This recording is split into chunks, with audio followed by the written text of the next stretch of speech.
Y les voy a invitar a que abran sus Biblias en Filipenses. ¿Se escucha? ¿Me escuchan?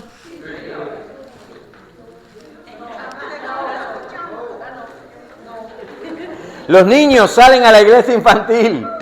Gloria al Señor. Qué bueno que no todo sale perfecto. Eso nos recuerda que somos seres humanos, ¿cierto? Así que vamos a la palabra de Dios. Les voy a invitar a que abran su Biblia en Filipenses capítulo 3, donde nos quedamos hace 2 semanas atrás. Filipenses capítulo 3. Ya les dije que es uno de mis libros favoritos. Una de mis epístolas o cartas de Pablo favoritas es Filipenses. Quizás porque me identifico mucho. Pablo escribe desde una prisión. Y es interesante que esta carta, parte del propósito de esta carta tiene que ver con Dios a través del apóstol Pablo mostrarnos a nosotros que aún en medio de las más difíciles circunstancias uno puede experimentar, mantener y disfrutar el gozo del Señor. De tal manera que la epístola se conoce como la epístola del gozo, escrita desde una prisión. Quizás me identifico con ella porque yo sé lo que es estar preso. Hace 30 años estoy casado. Perdón, no. Estuve preso desde los 17 años hasta los 19 años en una prisión terrible en Cuba.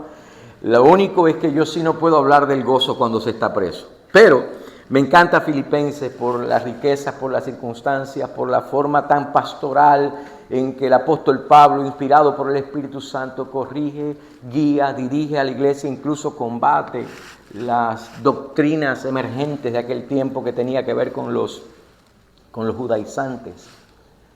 Y hablo en este año, creo que es la tercera vez que hablo desde Filipenses, hablé desde incluso Filipenses capítulo 3, desde otra perspectiva y en otros versículos.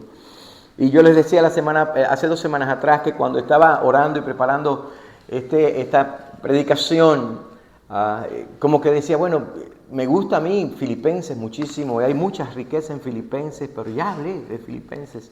¿Será que tengo que volver a hablar? Y en eso choqué con el versículo 1 de Filipenses 3, donde el apóstol Pablo dice, por lo demás, hermanos, gozaos en el Señor.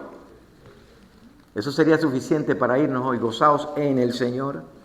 Dice, a mí no me es molesto el escribiros las mismas cosas. Pablo dice, les voy a decir lo que ya le he venido diciendo. Creo que el pastor tiene que tener sabiduría para escuchar la voz del Espíritu Santo y la disposición para decir lo que es necesario decir, no importa cuántas veces se haya dicho. Claro que este no es el caso, pero fíjense que orando y preparándome para esta semana, me di cuenta que el mensaje de hoy, o esta segunda parte, hay una tercera también, esta segunda parte del mensaje de hoy, conecta de forma muy natural con el mensaje que nos compartió el domingo pasado el pastor Daniel Santander. Los que no estuvieron aquí el domingo pasado, les voy a decir solamente que nos habló en la diferencia de ser un admirador de Jesús, un aficionado, un admirador y ser un seguidor de Cristo.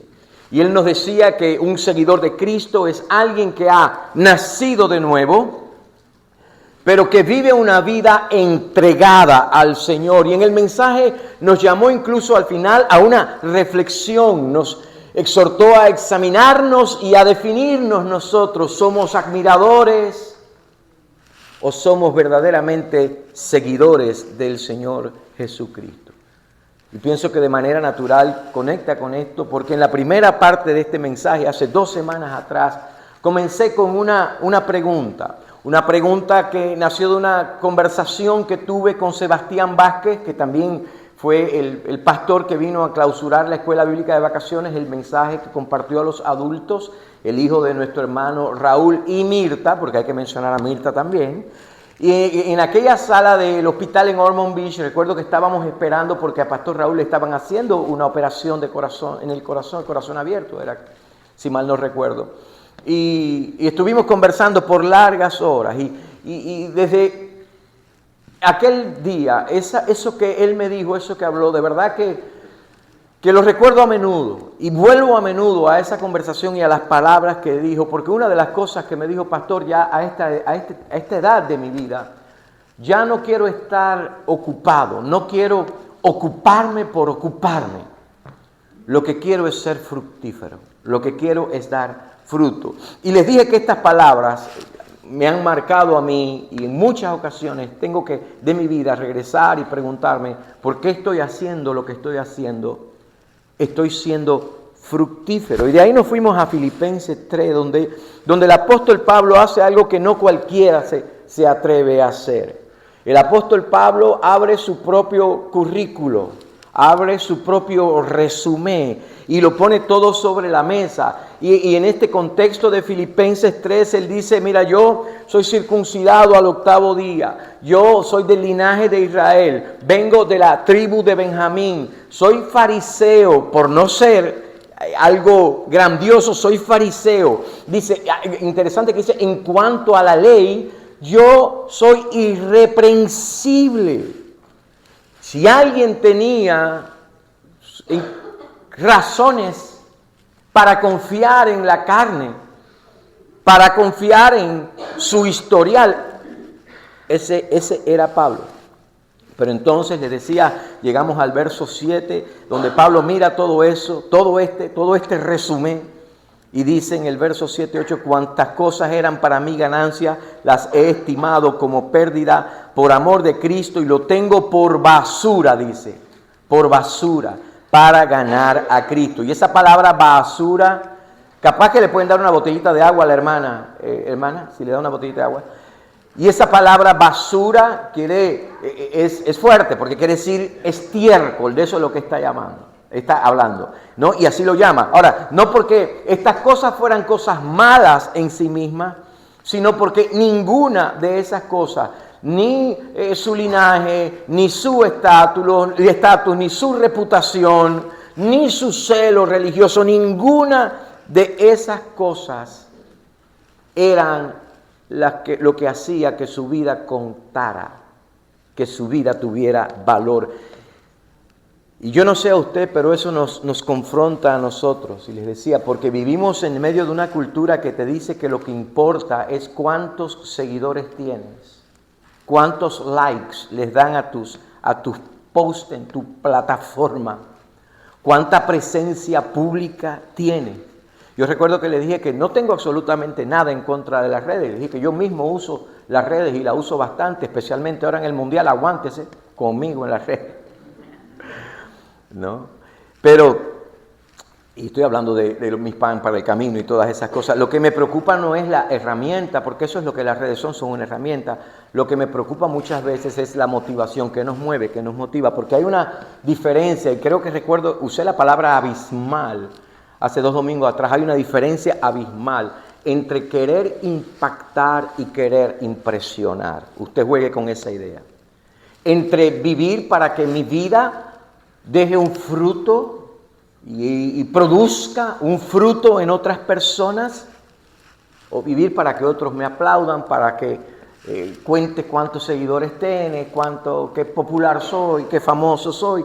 Y ¿sabes por qué es interesante? También recuerdo que les decía que Jesús mismo nos dijo, ese tipo de pensamiento, ese tipo de ideas es lo que lleva a mucha gente a lo que Jesús pone claramente en Mateo capítulo 7, versículo 22, cuando dice, mira, en aquel día muchos dirán, Señor, Señor, no profetizamos en tu nombre, Señor, Señor, no compartí todos los videos de todos los pastores que hay habidos y por haber. Yo no, Señor, Señor, yo puse versículos en mi muro de Facebook. Un versículo que asusta porque dice, y entonces les declararé, nunca os conocí, apartaos de mí. Eso está duro, ¿cierto?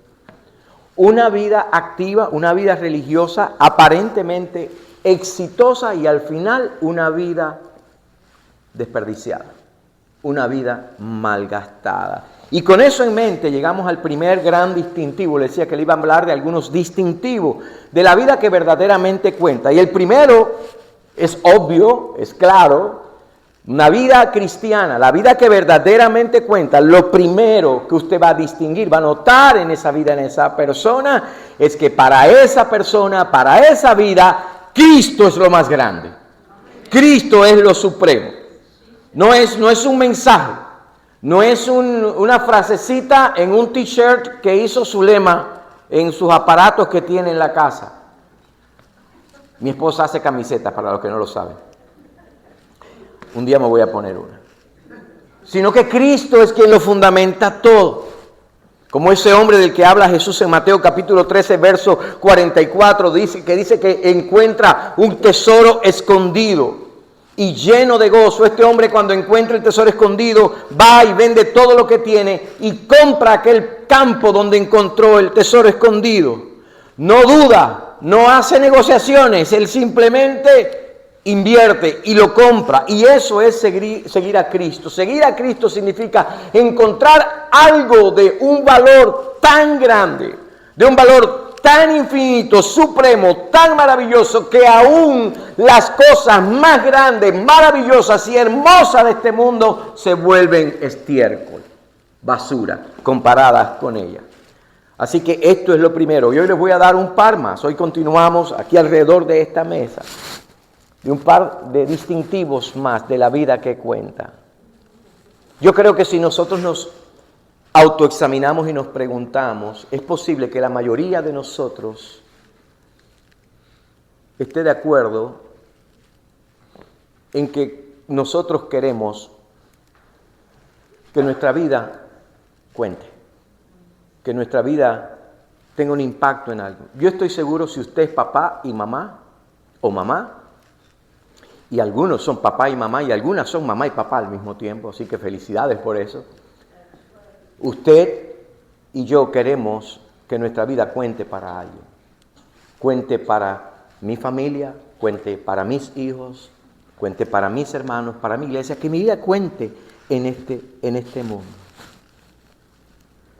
Y para que eso pase, lo primero es Cristo. Tiene que ser lo más grande, el tesoro más valioso, la posesión más hermosa.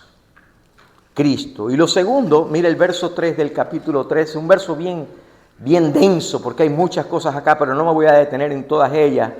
En el verso 3 dice, porque nosotros somos la circuncisión, los que en espíritu servimos a Dios y nos gloriamos en Cristo Jesús, no teniendo confianza en la carne. Ahora, fíjese aquí que la palabra que usa Pablo dice, los que en espíritu servimos. Marque esa palabra, servimos, porque esa palabra realmente lo que significa en el original en griego es adoración. Es una palabra que tiene que ver con adoración. De hecho, hay algunas traducciones de la Biblia, como la Nueva Traducción Viviente, que lo traduce como adoración. Esa palabra tiene que ver con el acto de adoración, con la entrega en la adoración, con la consagración. No está hablando solamente ni necesariamente de lo que nosotros hacemos, por ejemplo, el domingo aquí en la mañana, en esta reunión.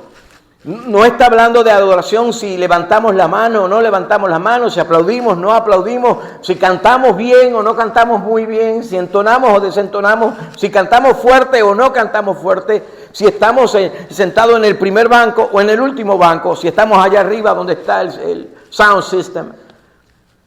No está hablando de eso, está hablando de adoración, está hablando de una vida, y por eso les decía, el mensaje conecta fácilmente y naturalmente con lo que el pastor Daniel Santander nos hablaba el domingo pasado, porque tiene que ver, está hablando de una vida entregada, totalmente rendida a Dios, consagrada a Dios. Ahora, esto es muy lógico, porque se desprende entonces de lo primero. Si Cristo es lo supremo, si Cristo es lo más grande, si Cristo es el tesoro más valioso, la posesión más preciosa que nosotros tenemos, entonces, si Él es esa cosa, no nos va a costar adorarle, decirle que le amamos, expresarle nuestro amor.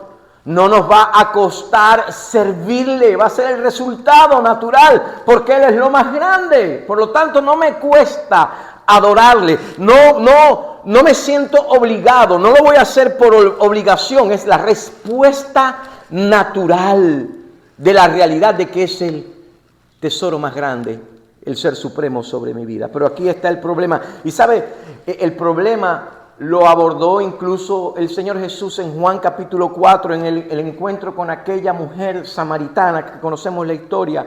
En el verso 23, Él dice, pero la hora viene y ahora es cuando los verdaderos adoradores adorarán al Padre en espíritu y en verdad, porque el Padre tales adoradores busca que le adoren. Dice, adoradores en verdad, de eso está hablando, verdaderos adoradores. Dice, ahora viene... La hora viene y ahora es cuando los verdaderos adoradores adorarán al Padre. Ahora, piensen en esto, porque si Jesús dice que hay verdaderos adoradores, eso quiere decir que existe la posibilidad de una adoración que no es verdadera, ¿cierto? Una adoración que tiene la forma, que tiene la apariencia, pero no tiene la sustancia. No tiene el fundamento. Y sabe, uno de los problemas que Pablo confronta cuando escribe a los filipenses tiene que ver con los judaizantes.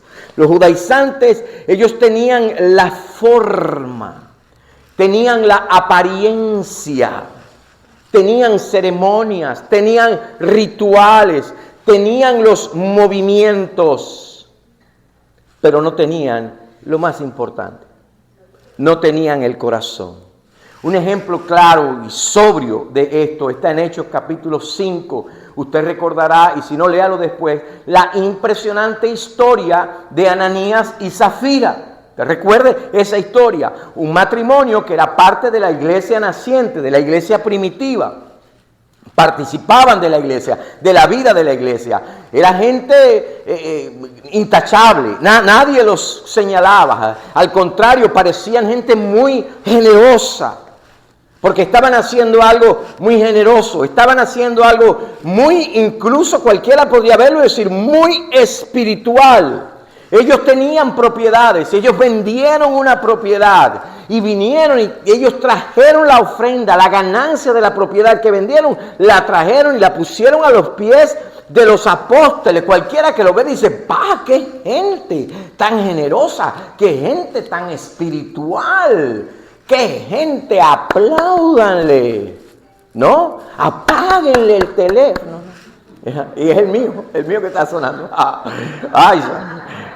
Eso es para que el pastor se ponga para las cosas. Bueno, eso seguro es alguien cobrándome. Así. Y parecía gente muy espiritual. Pero problema, ellos retuvieron parte del dinero, de lo que habían vendido.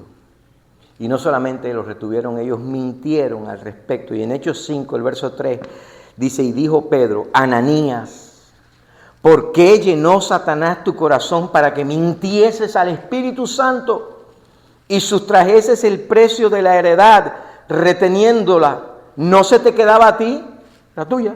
Y vendida, ¿no estaba en tu poder? ¿Por qué pusiste esto en tu corazón? No has mentido a los hombres, sino a Dios. El problema serio era el corazón. Y sabemos lo que pasa en la historia. Acá hay muertecito y luego viene la mujer igual.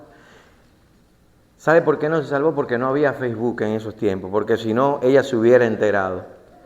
No había WhatsApp. Oye, muchacha, ni vaya donde están los apóstoles que tu marido cayó, o arréglate en el camino. Pero el problema era el corazón. Ese era el problema. Querían la reputación de buenos cristianos sin tener un corazón verdaderamente entregado. Querían ser vistos como gente consagrada. En realidad no estaban consagrados.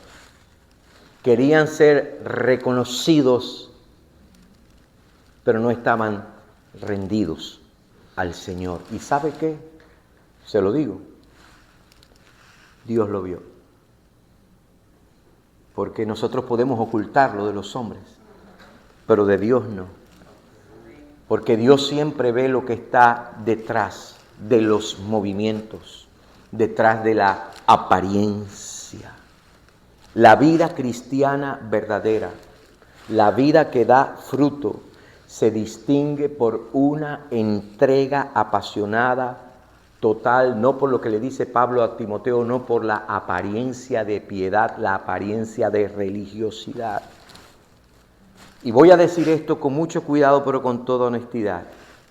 Esto es fuerte, esto nos confronta a nosotros, porque eso quiere decir que es posible venir a la iglesia, participar en cada actividad, conocer cada canto, servir en ministerios y nunca haber adorado en espíritu y en verdad. Es posible. Es posible servir sin que haya una entrega total. Es posible estar presentes sin estar comprometidos. Es posible tener por fuera toda la apariencia de Ananías y Zafira, pero no el corazón de un adorador. Y aquí vuelvo a la pregunta de mi amigo el pastor Sebastián. ¿Estoy siendo fructífero? Y me pregunto, quiero ser fructífero.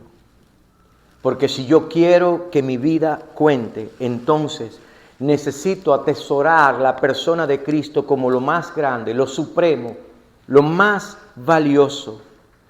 Pero también necesito adorarle y servirle en el Espíritu, por medio del Espíritu, en la esfera del Espíritu y por el poder del Espíritu. Necesito más que simplemente presencia, necesito entrega. Necesito que lo que yo hago por fuera, lo que se ve, sea un reflejo de lo que llevo por dentro en mi corazón, de lo que de verdad está pasando dentro de mí. Y permítame decirle, no es difícil detectar, no es difícil saber si hay una verdadera entrega o no la hay. No es difícil saber si alguien está entregado o no está entregado. Hay cosas que son visibles, hay patrones de conducta que hablan con mucha claridad. Hay cosas que dan evidencia de que la persona está padeciendo del síndrome de Ananías y Zafira. Y yo podría darle una lista enorme de esos patrones. Por ejemplo, desde el que nunca celebra una cosa grande que Dios está haciendo. Del que nunca celebra una victoria de la iglesia. Pueden estar pasando cosas maravillosas en la iglesia, pues no la celebra. Puedo ir desde ahí hasta el que tiene muchos dones dados por Dios, porque los dones son un regalo de Dios. Talentos y habilidades que incluso que Dios te ha permitido desarrollar, que Dios te ha enriquecido con ellas, pero solamente lo usas para tu propósito, tu prioridad, no necesariamente para la iglesia o para la obra. Y si le das a la iglesia, no se lo doy con el mismo entusiasmo, con la misma pasión, con la misma integridad, con la misma entrega, con que lo hago por si acaso va a producir algo para mí. Es fácil, pero no quiero detenerme en eso. Yo prefiero contarles, decirles algunas cosas que sí llenan mi corazón de gratitud. Y doy gracias a Dios, porque en esta iglesia, en nuestra iglesia, hay muchísimas personas, y es posible que usted se pueda contar entre ellas. Le animo a que se vea contado entre ellas. Personas que nos recuerdan lo que significa verdaderamente amar la obra del Señor. Y por eso le doy gracias a Dios por aquellos que celebran cada victoria que la iglesia, que Dios le concede a la iglesia. Que la celebran como si fuera su propia victoria. Cuando algo hermoso sucede en la iglesia, en el VBS, en Escuela Bíblica de Verano, en lo que hacemos para alcanzar y bendecir la comunidad, en el seminario, esas cosas que se celebran, tú los ves que hay gente que celebra y da gracias a Dios. ¡Wow! Tremendo, pastor. ¡Qué bueno que tantos niños! Sí, pastor, se rompió una columna. Bueno, no se rompió sola, no. Una de las columnas blancas que tenemos se cayó Obviamente un niño la tumbó. Que por si alguien pensó el pastor la tumbó, hay videos en la cámara de ahí. Pero celebran las victorias. Y están ahí, celebrando, compartiendo, dando gracias a Dios. Le agradezco a los que usan incluso las redes sociales, no solo para hablar de cualquier cosa o de lo que les importa a ellos, sino que sienten gozo de decir y ponen fotos, usted es especialista en eso, de su iglesia hermana. Y le doy gracias a Dios por su vida. Porque usted pone ahí lo que está pasando en la iglesia. Mira qué hermoso lo que Dios hizo en mi iglesia. Y porque a veces lo pongo en una balanza y digo, y hay tantos cristianos que tienen presencia en las redes, nunca hablan de su iglesia. Y si van a decir algo, hablan de otra iglesia, ¿no? Y yo digo, no, Señor, no puede ser así. Es tu casa, es tu iglesia, es tu familia. Doy gracias a Dios por lo que tienen esas tantas oportunidades.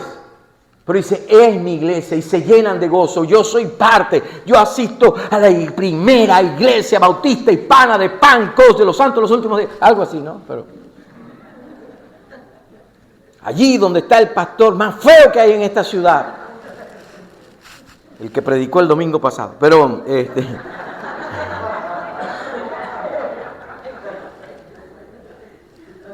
hermano, sí, llena de gozo y de gratitud el corazón. Cuando yo veo ese comportamiento, esas acciones. Y le doy gracias a Dios por aquellos que tienen dones, que espontáneamente lo ponen al servicio del Señor. Eso llena el corazón de gratitud. Aquellos que no están preguntando si van a recibir algo a cambio, sino que simplemente están pensando cómo puedo servir, cómo puedo ser útil, cómo puedo ser fructífero. Aprecio a quienes se sienten como que esta obra es algo totalmente suyo. Y le voy a decir un patrón, yo detecto. Cuando alguien me dice, pastor, en su iglesia, le digo, este no ha cruzado la línea todavía. Porque no es mi iglesia, es tu iglesia, ¿no? Y cuando alguien me dice, pastor, en mi iglesia, en nuestra iglesia, eso es maravilloso. Aprecio mucho, profundamente a quienes ownership, le dicen en inglés, que tienen ese sentir de soy parte, esto me pertenece a mí. ¿Sabe qué? Al punto en ocasiones hasta de sacrificar sus vacaciones, de arreglar sus horarios de trabajo incluso para darle prioridad a lo que se hace en la iglesia. Le doy gracias a Dios. Usted ve todo ese grupo de personas que estaban ahí, VBS, los que estuvieron participando, otros que no están hoy. Muchos de ellos hicieron ajustes en sus horarios de trabajo. McDonald's perdió venta esa semana. Pero en serio, lo digo en tono jocoso, hicieron ajustes en sus horarios de trabajo, anticiparon meses, se estuvo anunciando, VBS va a ser en esta fecha. Pidieron permiso en su trabajo para entrar una hora más temprano, para salir a una hora más temprano, para poder estar aquí. Algunos hasta tomaron de sus PTO, tomaron de sus vacaciones y dijeron, quiero estar. Eso, hermano, eso llena el corazón de gozo de cualquier líder espiritual. Porque me dice, hay una persona, hay alguien, hay un corazón que de verdad le importa la obra del Señor y que de verdad quiere hacer un impacto en la vida de los niños. Por eso no hay excusa. Ese nivel de entrega. Le doy gracias a Dios cuando veo hermanas y veo hermanos que quieren ver la iglesia avanzar, que oran por el crecimiento de la iglesia, que celebra cuando Dios abre puertas, que se preocupan cuando las cosas parece que no están bien, pero se preocupan para mejorarlas, para llevar las cosas a un nivel de excelencia, no para criticar ni para quejarse o simplemente para ignorarlas, porque el punto es cuando el corazón está en un lugar, se nota. Si su corazón está en tu familia, si tu corazón está en tus hijos, si tu corazón está en tu esposa y esposa, tu esposo está en tu corazón, eso se va a notar. Eso se va a ver. Si tu corazón está en la obra de Dios, eso también se va a notar. Porque cuando uno ama de verdad, hermanos, no hace falta convencer a nadie. No hace falta empujar a nadie. Yo estoy seguro que mi esposa me ama. No la tengo que empujar para que hoy me lleve a almorzar a un buen restaurante. Porque ella ama la comida más... Ay, perdón. Cuando uno ama de verdad, no hace falta convencer a nadie. Yo, sinceramente, no me gusta rogarle a nadie nada, porque tiene que ser, Álvaro, tu frase favorita, por amor. Tiene que ser hecho por amor. Y esa es precisamente la diferencia entre simplemente estar y estar verdaderamente entregado. Esa es la gran diferencia. Porque cuando vemos lo contrario, entonces la pregunta que yo me hago es, ¿estará aquí su corazón? ¿O dónde estará su corazón? Porque se puede estar aquí fácilmente y tener el corazón en cualquier otro lugar, en cualquier otra meta. Por cierto, un dato interesante que me compartió el pastor Santander el domingo pasado, me dijo que en la asociación, en la convención de Georgia donde él trabaja, hay un número considerable, enorme. Él trabaja con pastores hispanos, de pastores que nunca llegan realmente a retirarse del ministerio, no porque siempre sigan manteniendo la misma capacidad para llevar adelante el ministerio, la misma pasión, el mismo corazón, el mismo llamado, sino porque simplemente no tienen otra forma de sustento. Y son personas que están pasadas de la edad de retiro, personas que ya... Y yo le pido a Dios que me dé sabiduría. Yo le decía al pastor Daniel Santander, cuando llegue el momento de yo retirarme, lo voy a hacer por dos cosas. Uno, por convicción, y otro, por la compañera. Porque si yo no me retiro, ella es la primera que le va a decir a la iglesia, una asamblea, este pastor ya no va más, ¿no? Por convicción y compañera, le decía yo, ¿no? Y el punto es que a veces uno permanece en un lugar, escuche mi corazón, si es nuevo aquí, conózcame un poquito. A veces uno permanece en un lugar no por convicción, sino por conveniencia. A veces uno permanece en un lugar donde el corazón hace rato que se fue de ahí. Y yo estoy hablando aquí no solamente en el ámbito de la iglesia. Yo quiero exhortarle y animarle a usted a que reflexione en esto, en su propia vida, en esferas más allá de la iglesia local. Porque puede ser que estés en un sitio, en un lugar, donde no estás por convicción, donde tu corazón no está. Y le digo, por eso le dije, escúcheme un momentito, y le digo algo muy personal. Si mi corazón no está aquí, el día que mi corazón deje de estar aquí, tengo dos opciones nada más. Una, le pido a Dios que cambie mi corazón o que me cambie de sitio. Así de sencillo. No hay de otra. Porque si yo estoy aquí o permanezco aquí por el salario, por conveniencia, por cualquier otra cosa que no sea un llamado, que no sea de corazón, que no sea convicción pura, si no me importa mi iglesia, si me importa poco mi iglesia, su crecimiento, la salud de la iglesia, escuche iglesia, si eso está pasando, si no me importa, realmente yo le estoy engañando a usted y estoy robándole a Dios. Eso es lo que estoy haciendo. Y lo mejor que puedo hacer es ser sincero y reconocerlo y cambiar de corazón y decirle, Dios, haz una obra en mí porque tú me pusiste aquí y yo necesito que mi corazón sea transformado y sea lleno de ti para amar, hacer lo que tú me has llamado a hacer en este lugar. Y si no, dime cuál es la próxima dirección. Dime cuál es el próximo sitio, porque la vida que verdaderamente cuenta tiene a Cristo como lo supremo y adora en el Espíritu, sirve en el Espíritu. Su adoración no es por conveniencia, su participación no es por conveniencia, su adoración es espiritual, no es religiosa, no es por obligación, no sirve porque se le impone, no sirve porque se obliga, es porque el Señor lo mueve en su corazón. Así de sencillo. Y hoy Después de todo lo que hemos visto hasta ahora en Filipenses 3, y terminaremos Dios mediante la próxima semana, llegamos a esta hermosa mesa, la mesa del Señor. Y sabe, hay una conexión profunda en lo que Pablo escribe en Filipenses, especialmente capítulo 3, entre lo que Pablo escribe y lo que Jesús instituyó, dice, la noche en que el Señor Jesús fue entregado. Y lo que estamos hablando acá, hay una conexión tremenda entre Filipenses 3 y la mesa del Señor. Pablo nos dice y revela a él todo lo que él era. Pablo habla de todo lo que él había logrado, todo lo que el mundo admiraba en él, todo lo que es posible que hasta otros fariseos le envidiaran.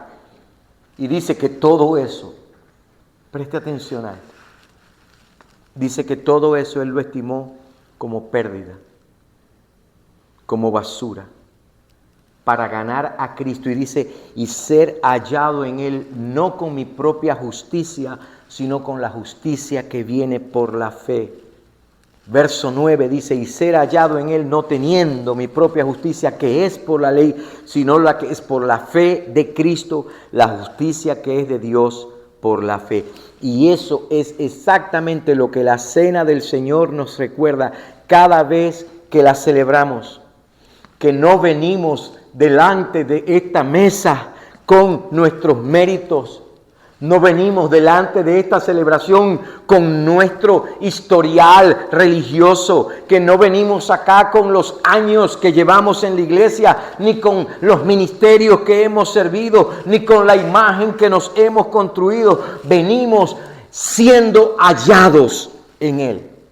Y el apóstol Pablo nos recuerda, 1 Corintios capítulo 11, que la noche en que el Señor Jesús fue entregado, tomó pan y habiendo dado gracias lo partió y dijo, tomad, comed, este es mi cuerpo que por vosotros es partido. Luego dice que tomó también la copa y dijo, esta copa es el nuevo pacto en mi sangre. Un nuevo pacto no basado en mi currículo, no basado en lo que nosotros hacemos, sino en lo que Él hizo en la cruz del Calvario. Y cada vez que nosotros celebramos esta cena, estamos proclamando algo glorioso, grandioso. Él dice, hagan esto en memoria de mí. Y Pablo lo dice con claridad, dice, la muerte del Señor anunciáis hasta que Él venga. Proclamamos que su cuerpo fue partido, que su sangre fue derramada. Fue derramada su sangre porque la sangre nuestra no podía pagar el precio del pecado.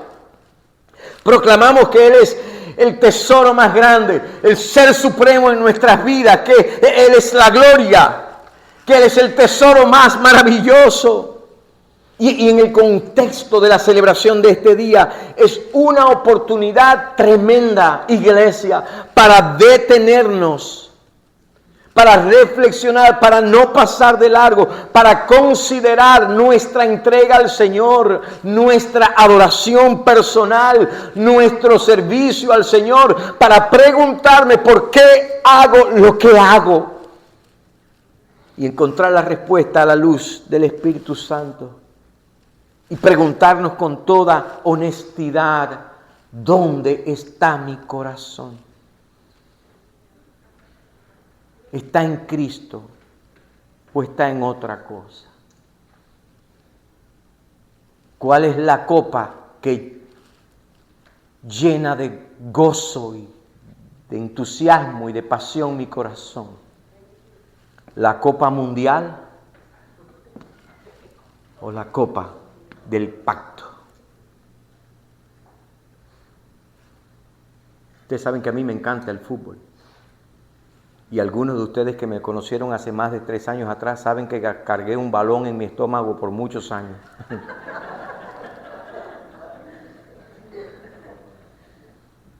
Pero la pregunta que tengo que hacerme es esa. ¿Dónde está mi corazón? ¿Qué ocupa el primer lugar en mi vida, en mi pensamiento? Y sabe, la Biblia enseña que la iglesia es la novia de Cristo. Es la prometida del Señor. Esto es más que una asamblea, hermanos. Y por eso yo también necesito preguntarme, Señor, ¿está mi corazón en tu casa? Está mi corazón en tu pueblo. Está mi corazón. ¿En qué está mi corazón? En mis metas, en lo que yo quiero. Señor, me has bendecido, me has llenado de talentos, me has dado tantos dones. ¿Y en qué los estoy ocupando? ¿Solamente en lo que tiene que ver conmigo? Y es que hay patrones. Incluso patrones hasta en la forma que hablamos, en lo que decimos.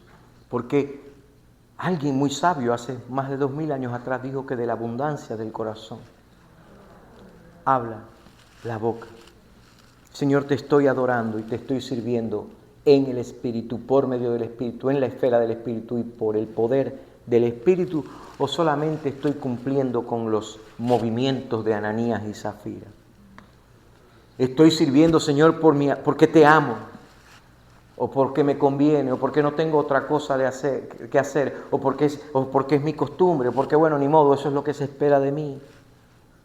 Yo le invito a que cuando tomemos el pan hoy, recordemos que ese cuerpo fue partido por alguien que no retuvo nada para sí y que lo entregó todo por ti.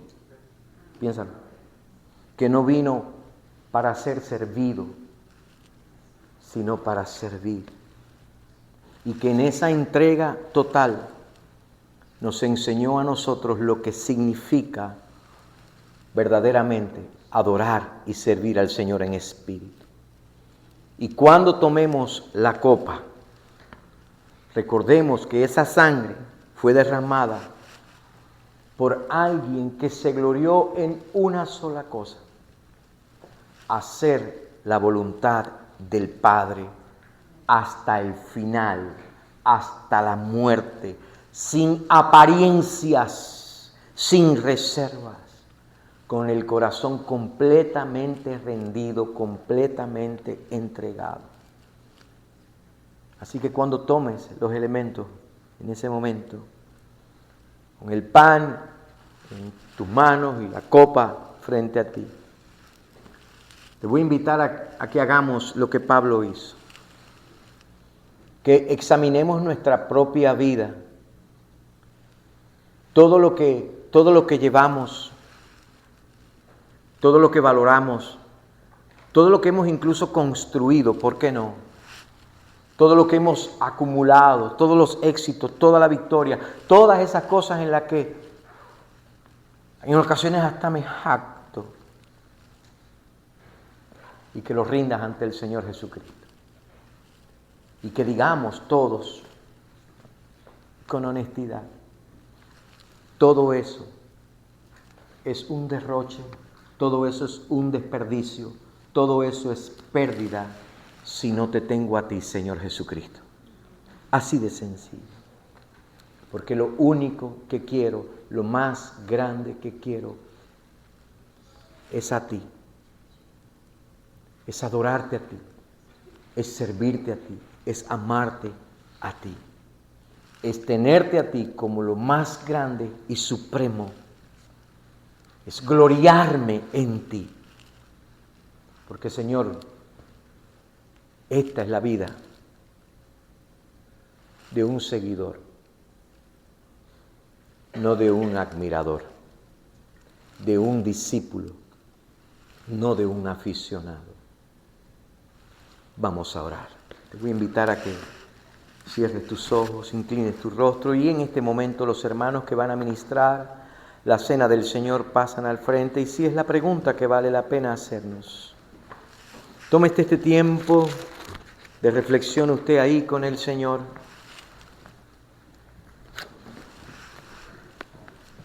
Y preparemos nuestros corazones